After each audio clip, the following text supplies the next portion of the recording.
Good morning. It's time for us to begin our class. If someone were to ask you, what is man's greatest problem? What would you say? Well, that's a good question. The Bible seems to indicate that our greatest problem is temptation. Temptation can lead to death if it's not handled correctly, so that would be a problem. A story is told of a preacher in a small country town that wasn't making much money, and one day his wife came home with an expensive new dress. And he was all upset with her, and he was saying, how could you possibly spend this much money on a dress when we don't have it, and blah, blah, blah. And she says, I didn't mean to buy the dress. I went into the store, and there I saw this dress, and I just tried it on.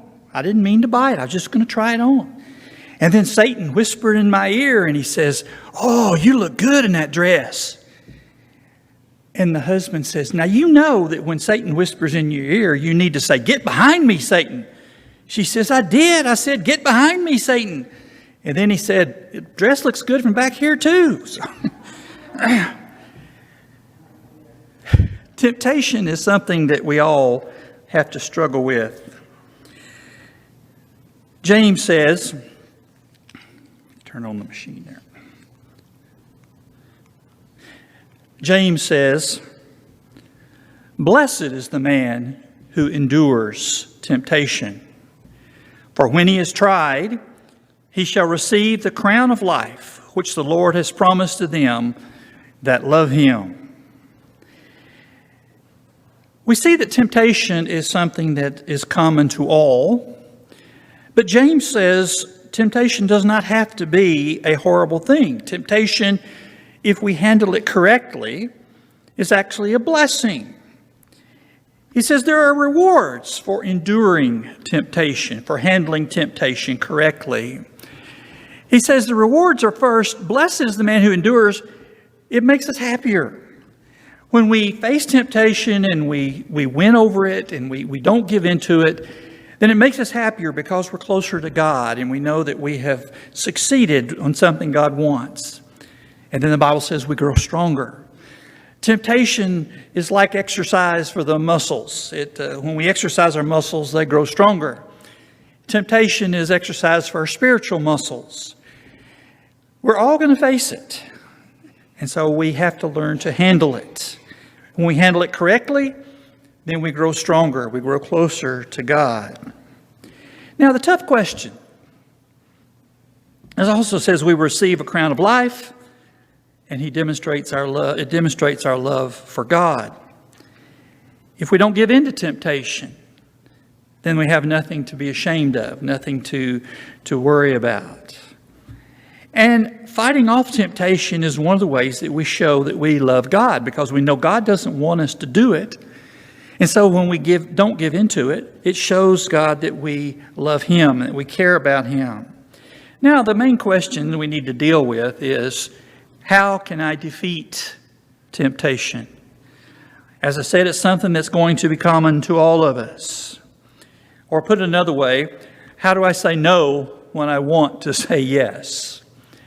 We have to be honest in dealing with temptation. We'll talk more about that in just a minute. So this morning I want us to look at 5 principles for overcoming temptation. The Bible recognizes that it's a problem for every one of us, and so it gives us a great deal of instruction on the subject. How do we handle temptation? How do we overcome it? How do we defeat it? How do we not let it lead us into the wrong path? The Bible is very plain about the seriousness of temptation. James says, when tempted, no one should say, God is tempting me. For God cannot be tempted by evil, nor does he tempt anyone. But each one is tempted when, by his own evil desire, he is dragged away and enticed. Then after desire has conceived, it gives birth to sin. And sin, when it is full grown, gives birth to death. And so it is a very serious matter. Temptation is something that all of us are going to face. There's not a single person on the planet that doesn't. And it's something that we must realize is deadly if it's not handled correctly. Temptation has dragged many a good person to hell. Temptation has caused great people to fail. King David almost lost his soul over giving in to temptation with another man's wife. Fortunately, he made the right choices afterwards. But temptation is a powerful, powerful force. And we must realize we're facing a spiritual battle, and it is a serious matter. All right, what are the steps then the Bible gives us in dealing with temptation and overcoming temptation, fighting off temptation? First of all, the Bible says we must be realistic. The Bible says when tempted, not if we're going to be tempted. Every single person on the planet has to face temptation. Even Jesus Christ. No temptation has seized you except what is common to man. 1 Corinthians 10. Temptation is something that's common to all of us. And we must be realistic. We must accept that it's going to happen. Sometimes we see people, particularly people that we look up to and admire, maybe spiritual leaders, elders or preachers or people who have been Christians for 50 years, and we think, oh, well, that person's got it under control. They're never tempted. Well, that's just not true. Every single person on the planet has their temptations. No one ever gets to the point where they are stronger than temptation or they're beyond temptation. And so we have to be realistic. We have to understand it is going to happen. It is going to come. It's not something you can avoid. It's not something that just happens occasionally. It's something that is targeted at each one of us.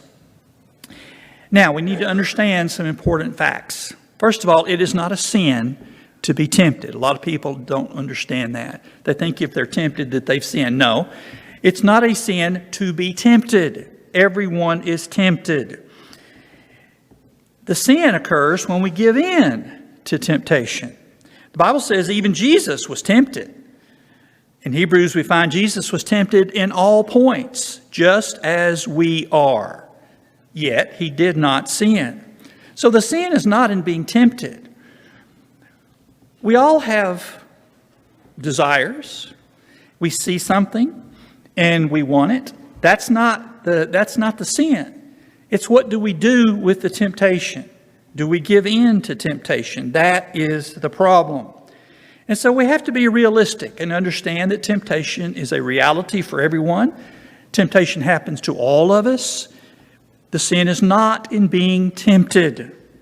The sin is giving in to the temptation, actually carrying through on the temptation.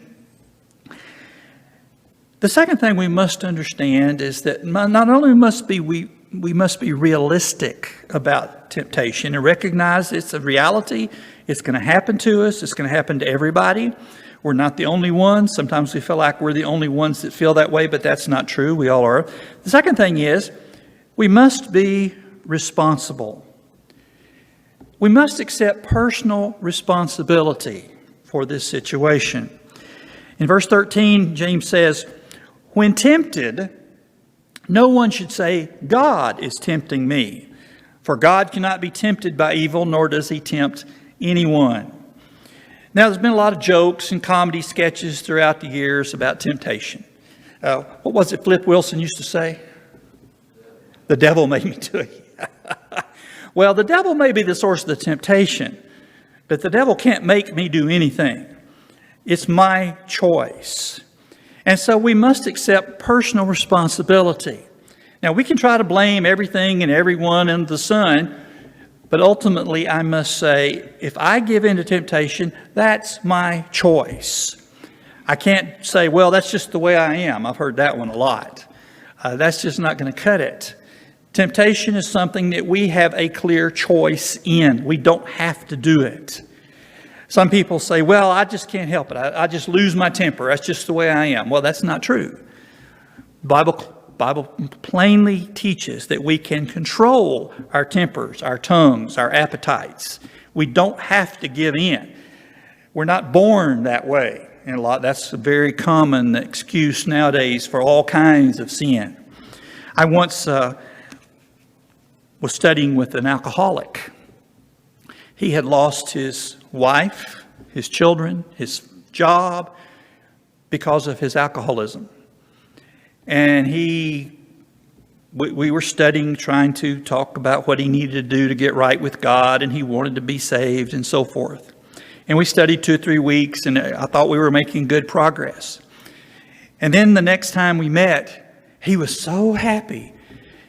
And I said, "What is it?" He says, "Oh, I just found an article in the paper that said some scientists have decided that some people are born with an alcoholic gene, and they can't help it." He was so happy that he now had an excuse for his alcoholism. That he wasn't responsible. He had this gene. He was born that way. A lot of people use that same argument for homosexuality or for cursing or temper or whatever. Well, the Bible says we can't blame anybody else. We are responsible for our choices. We are responsible for our decisions. It says, a lot of people even blame God. Well, God made me this way. No, God didn't make you. Well, God made you that way, but He didn't make you where you have to sin. That is not God's responsibility. God does not tempt us in that sense. God doesn't send evil into our lives to see if we'll fall for it. That is not what the Bible teaches. And so when we are tempted and when we give in to temptation, we must be responsible for our own actions. Until I'm willing to accept responsibility, I'm not going to get better. Even Alcoholics Anonymous understands this principle. I'm told if you go to an Alcoholics Anonymous meeting, the first thing you have to do is stand up and say, "I'm so-and-so and I'm an alcoholic." You have to accept responsibility for yourself. If you blame anybody else, they say, "We can't help you." Until you're willing to take responsibility for yourself, there's no hope. Same thing here. I have to accept the responsibility for the temptations that I face. If I give in to them, I can't blame anybody but me. And so responsibility is crucial if we're going to defeat temptation. The third thing is we have to be ready. Peter says we must be alert. We know that temptation is coming. We know for a fact it's going to be there. It's going to hit us. And usually it hits us when we're the weakest. You know, some days you wake up and you feel spiritually strong, and if you've been to church and you sung the songs and you prayed to God and you studied the Bible and you've prayed and you feel so strong spiritually, that's not when Satan's going to hit you. He's going to hit you when you're feeling down and low and weak. That's when he's coming after you. And so we have to be ready ahead of time. You can't wait till the temptation hits you and then say, "Oh, I'm not ready for this." We have to be prepared ahead of time. If I know I'm going into a situation where I'm liable to be tempted, I must be prepared. Be alert. Jesus says, "Watch and pray that you do not enter into temptation." Jesus was preparing his apostles for what they were going to go through. He says, watch and pray. Be ready ahead of time. Don't wait till you get in the middle of the storm and then say, "Oops, I need to start making some preparation for this." We have to all understand we are going to be tempted. That is a fact. And you get ready for it ahead of time. You don't wait till it hits and then say, "Oh, I better start getting ready for that." If you knew that a burglar was coming to your house tonight, you wouldn't wait till he got to the house before you started looking for your gun. You get ready ahead of time. And we know that Satan is going to tempt us to do evil. And so we need to be prepared ahead of time. What are some things we can do to be prepared? Yes? I think this verse right here is a key. Yeah. To all this. You're thinking. Yes. Yes, yes. Just don't start down that path in the first place. That's the thing for me, at least, I found in my life. That's really helped a lot. Yeah. If you know you have a problem with, say, alcoholism, what do? Stay away from places that serve alcohol. I've told this before, but it so floored me. It's always stuck in my mind. I actually had a man come into my office one day and said, "Steve, I can't stay out of fights in bars." And it was all I could do not to say, "Well, duh." I did say, "Well, I have never been in a fight in a bar." He says, "Really?" I said, "Yeah, I've never been in a fight in a bar because I don't go to bars." Oh, what an idea. If you know you have a problem with something, if you have a problem with pornography, what do? You don't go to the stores where they're selling dirty movies or dirty magazines. You stay away from situations if you know you have a weakness or that. And we all have weaknesses. Every single one of us has weaknesses. Well, if you know what your weakness is, don't put yourself in the situations where you'll be faced with that temptation. That's part of the idea of being alert. It just makes sense. If you put yourself in the way of temptation, you're far more likely to fall to it. And so be alert, be aware, stay away from that thing which is going to give you problems. If you know that someone, say a coworker that you work with, if you know that person is going to, maybe you're physically attracted to them, what do?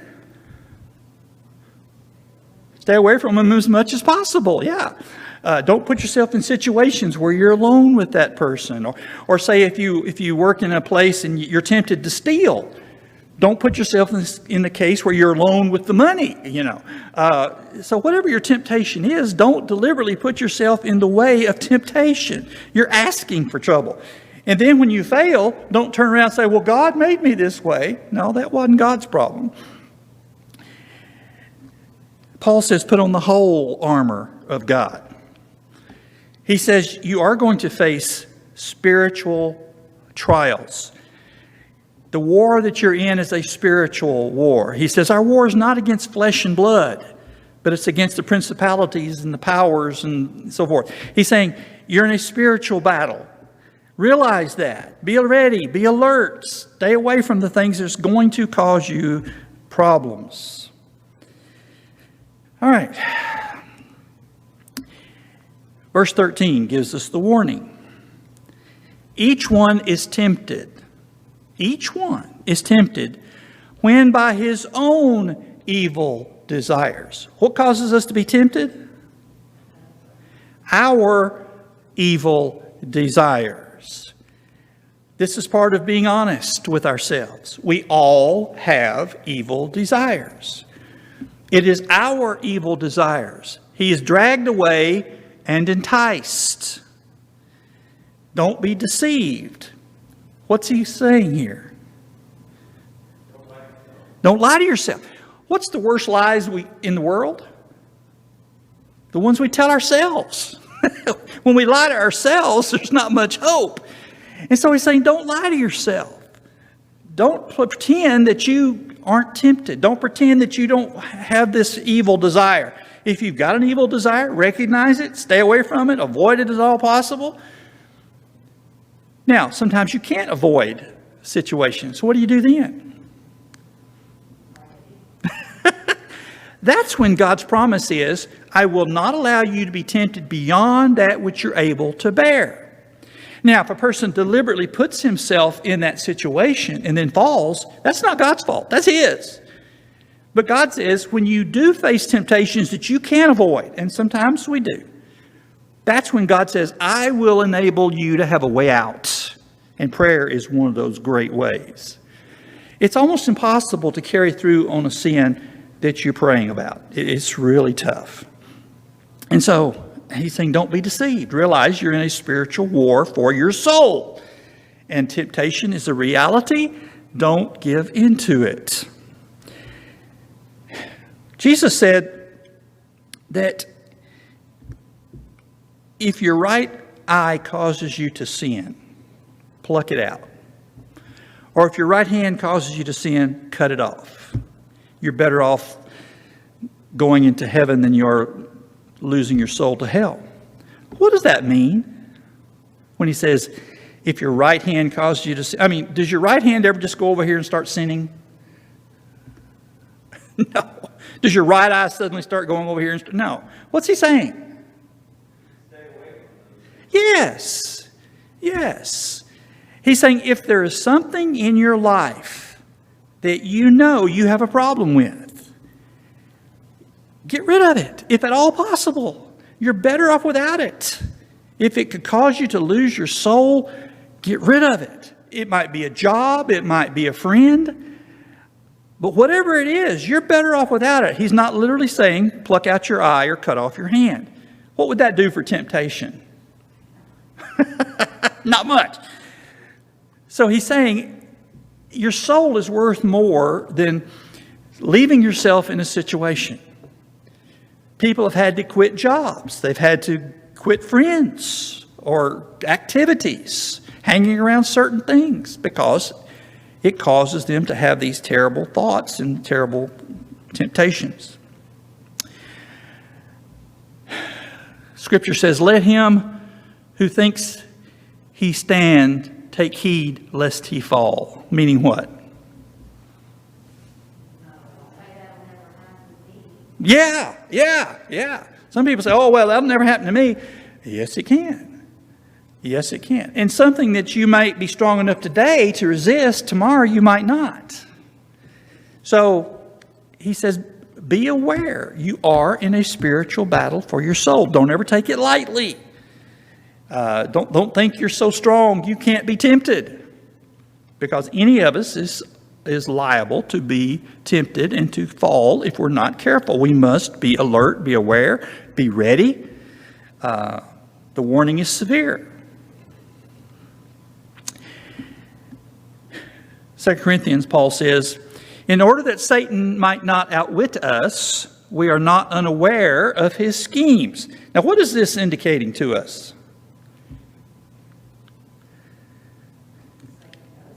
Yes.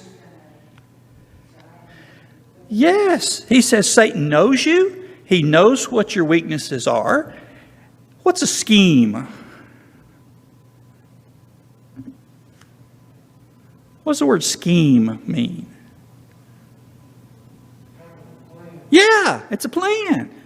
He says Satan is literally planning your downfall. Satan is making plans. He is maneuvering life to put you in situations where you are liable to fail. He wants you to fail. He's planning for your failure. He will do everything he can to cause you to fail. Look what he did with Eve. He sat in a tree, who knows how long, waiting for her to come along. He schemed to trap her, and she fell for it. And so we realize that Satan is a schemer. He is intelligent. He's smarter than we are. He knows us better than we know ourselves. And so it says he will try to outwit us. What are some of the arguments Satan uses? Everybody else is doing it. That's a biggie. When you're a teenager, that's tough. Why? I feel sorry for teenagers. I really do. Having been one, I understand.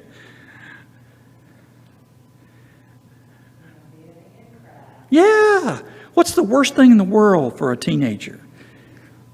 To be rejected by their peers. And so very often teens will go along with things they really don't want to do. I remember when I was in high school, we lived in a dry county. I don't know if there's any of those left anymore, but the county we lived in was dry. There was no alcohol allowed to be sold anywhere in the county. Naturally, in the little town where we lived, there was a known liquor place. You could go buy liquor. And a lot of the kids, their joy on Friday night was to get a big carload of kids and go to this place. You remember the name of that place? I know you never went. There was a name for it. But it was a house in a certain part of town. that all the kids would drive up. You'd wonder why the cops couldn't figure this out. I mean, everybody in town knew about it. But a lot of kids who didn't want to drink or didn't like to drink, I had a friend who wanted to be so much part of the crowd, he went with the crowd one night and they got some liquor and he drank it. He didn't like it, but he drank it just to be part of the crowd. So Satan uses that argument. Everybody else is doing it. All right, what's another argument Satan uses? Oh, yeah. Yeah, that's what he did with Eve. Did God really say that you die? Did God really mean that? You know. Oh, yeah. What's the harm? What's the harm? Who's going to be hurt by this? It's a lot of people today argue, well, it's a victimless thing. It doesn't, who's hurt by it? It doesn't do any harm. We can come up with all kinds of logical reasons to sin. And Satan, that's part of his schemes. Satan whispers in your ear, well, who's going to be hurt? What difference does it make? Everybody's doing it. What's your mother's always say to that, though? Yeah, if everybody else jumped off the cliff, would you jump off the cliff?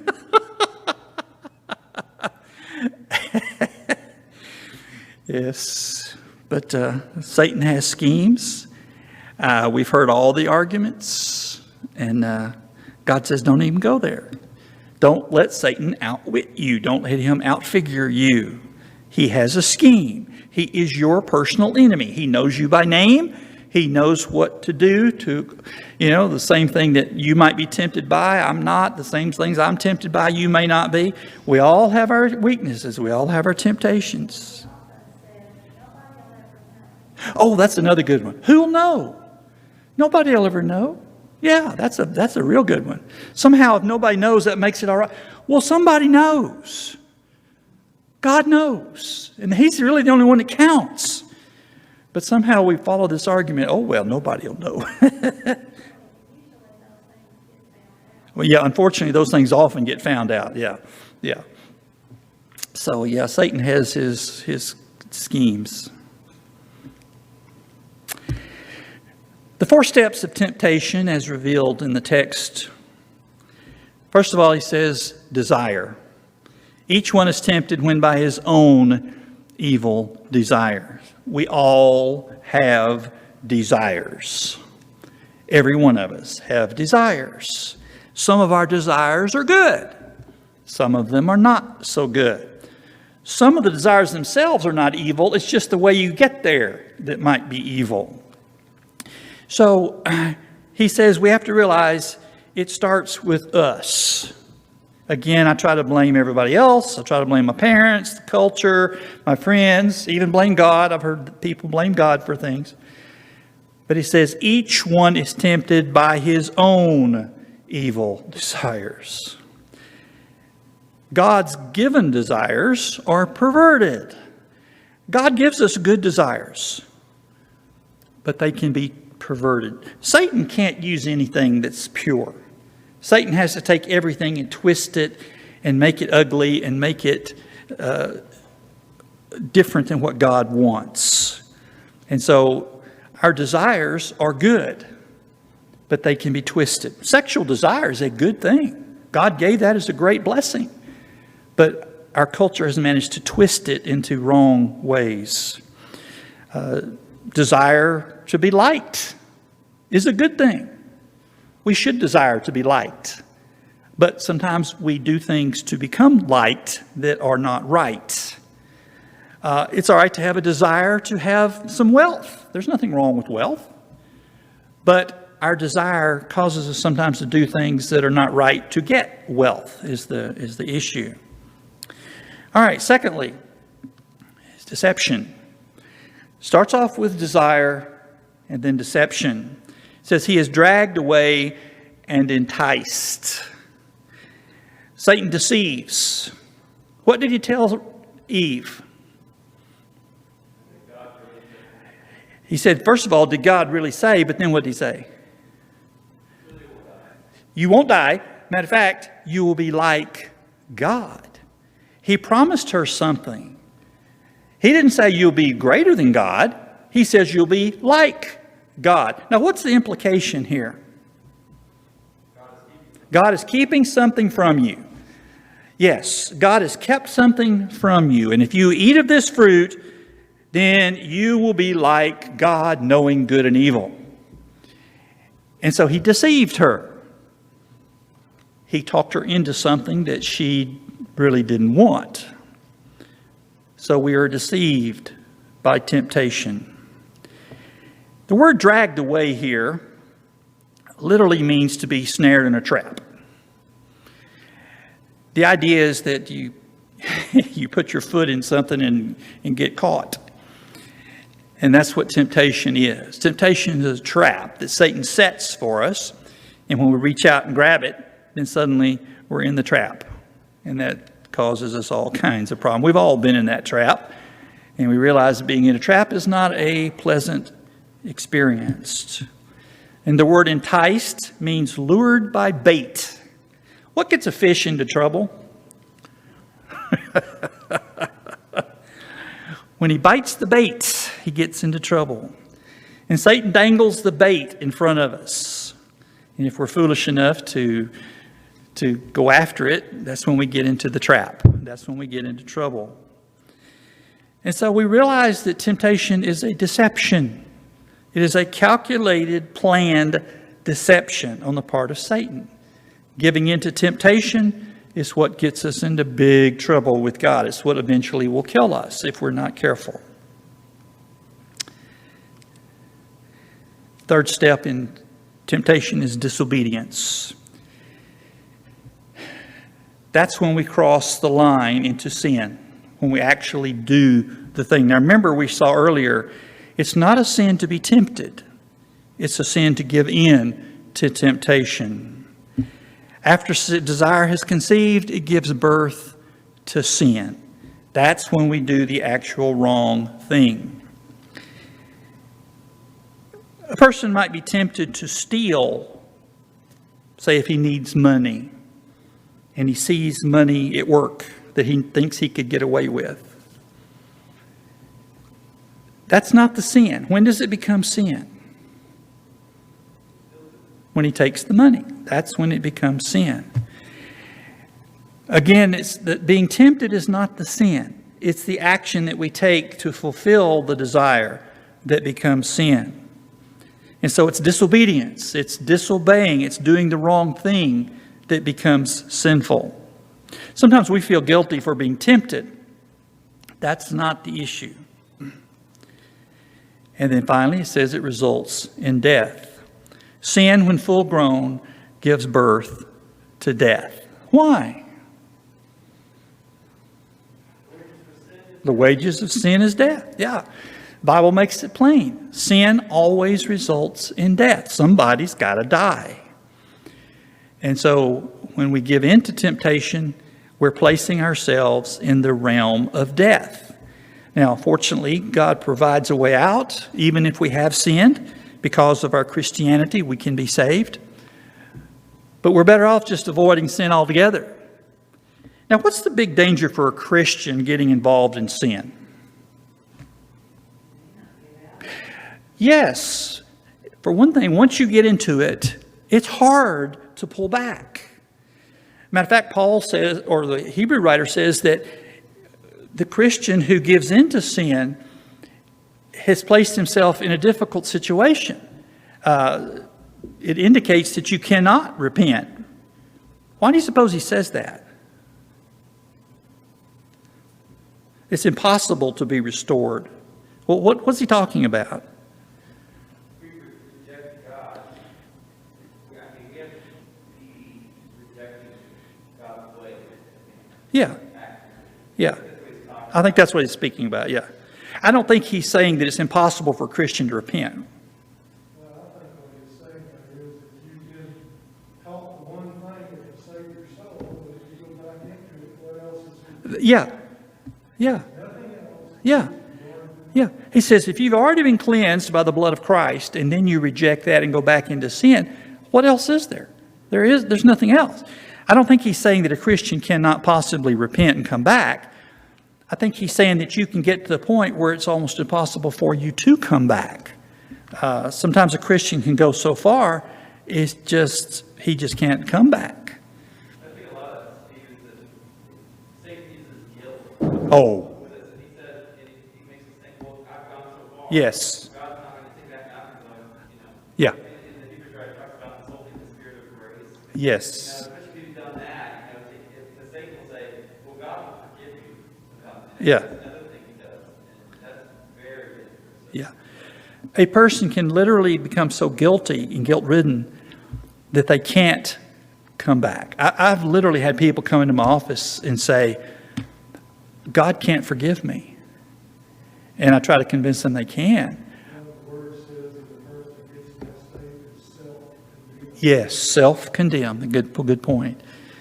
But you can literally get to the point where you feel like you cannot come back because you're so guilty. You realize you have rejected the truth, and it's very difficult to come out of this. Verse 17 says, every good and perfect gift is from above, down from the Father of the heavenly lights, who does not change like shifting sands. God has laws. When we break those laws, we are going to incur the penalties for those laws. Part of God's law deals with sin and death. And God can't break his own laws. And so death is a very real possibility. Now, God makes a provision for this, but we have to go to him on his terms. But when we're playing with temptation and we're giving into temptation, we're playing a very dangerous game. Sometimes people can't come back. They want to sometimes, but they can't. And so we're wiser just to stay away from this sort of thing. Then the Bible says be refocused. Whatever's true, whatever's noble, whatever's right, think on these things. If we focus on the good in life, the blessings of God, the benefits of his blessings, then we don't have not nearly as tempted. Why is it important that we meet together regularly?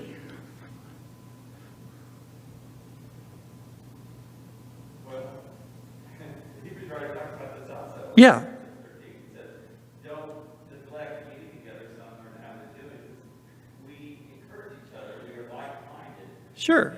And so it says elsewhere, that company from good. Yes. Yes. Hang around. Oh, yeah. Yeah.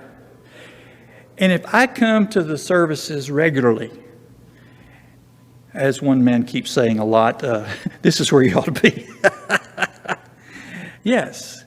If you come, well, sure.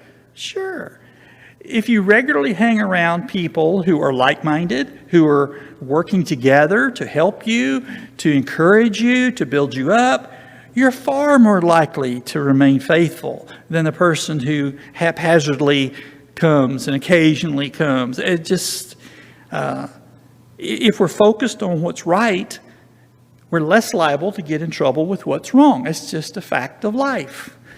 I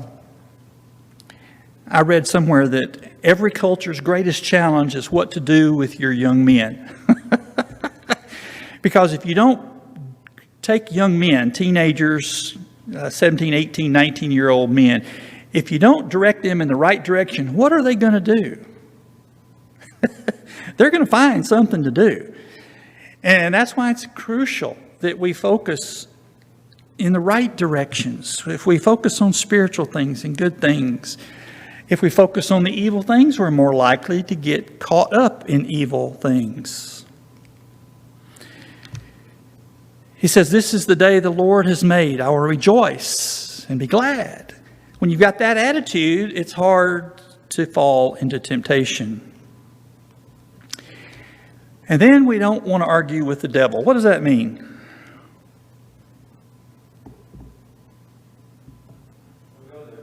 What was Eve's mistake?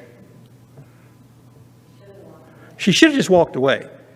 Instead of arguing with the devil, And should have, instead of saying, yes, God did say this and no and so forth, if she had just walked away, she wouldn't have had this problem. But she tried to debate with the devil, and she got into trouble. Do we ever argue with the devil? Sure we do. We think we're strong enough to argue with him and win that battle. And then finally, we need to understand our spiritual rebirth. He chose to give us birth through the word of truth, that we might be a kind of first fruit of all that he created. When we are born again, when we are Christians, we are reborn. We live a different life now. We don't live that old way. We don't hang around those things that used to lead us into trouble. We avoid those things deliberately. And so if we understand that we're reborn, that we are a different kind of people, we're far less liable to fall into temptation. All right, our time is up. Thank you for your attention.